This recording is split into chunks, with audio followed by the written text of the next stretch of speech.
Hello everyone, it's Ahmed Jazi, practicing medical doctor, your friendly neighborhood resident doctor, and today I'm going to talk to you guys about routines.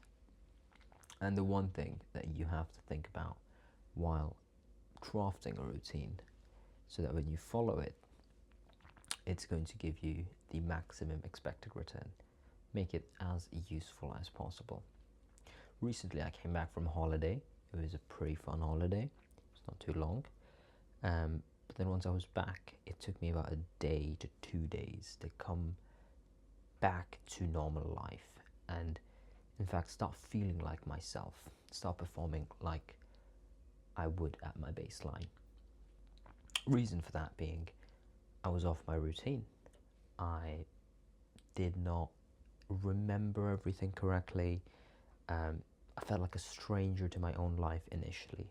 And I think if you've been on holiday or if you live between two places, it often takes you a little bit of coming back to finally figure it out.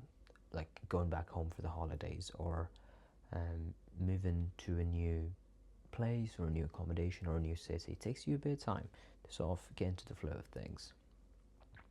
Which is when I realized the importance of routine.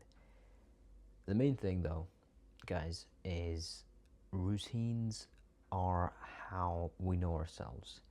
Routines are how we are basically how we're familiar with our lives.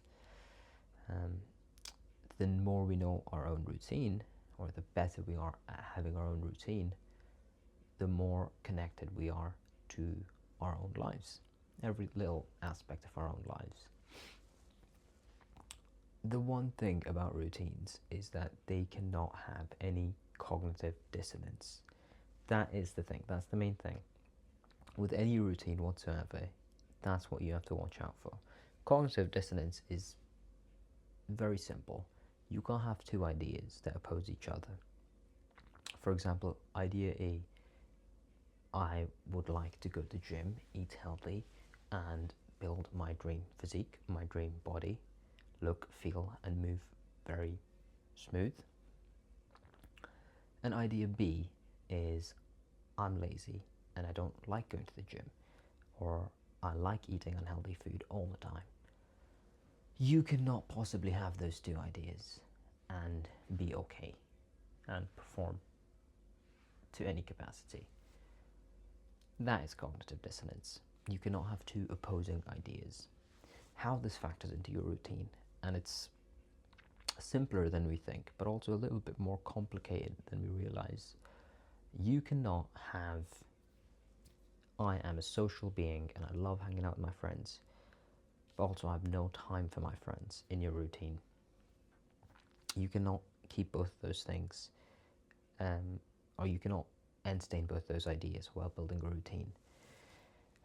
When you look at your time audits, if you do a time audit, and you sit down and you see that there's any opposing ideas on there, for example, I would like to work a lot and get that promotion at work, but also maybe I don't give myself enough time to build myself, build my CV, build my body of work. And then your routine reflects that. I think that sets you up for personal failure. That is the one takeaway. The way to fix that is sort of audit your routine. If you're someone who values fitness and health, your routine should reflect that. If you are someone who values success at work or at school or at university, your routine should reflect that. If you're someone who values anything whatsoever, time with friends, time with family, connection, going out, enjoying hobbies, walks, your routine should reflect that for you to be essentially following that routine. Thank you so much for coming to my TED Talk. It's that simple for today. I love you guys. See you guys in the next one. Bye bye.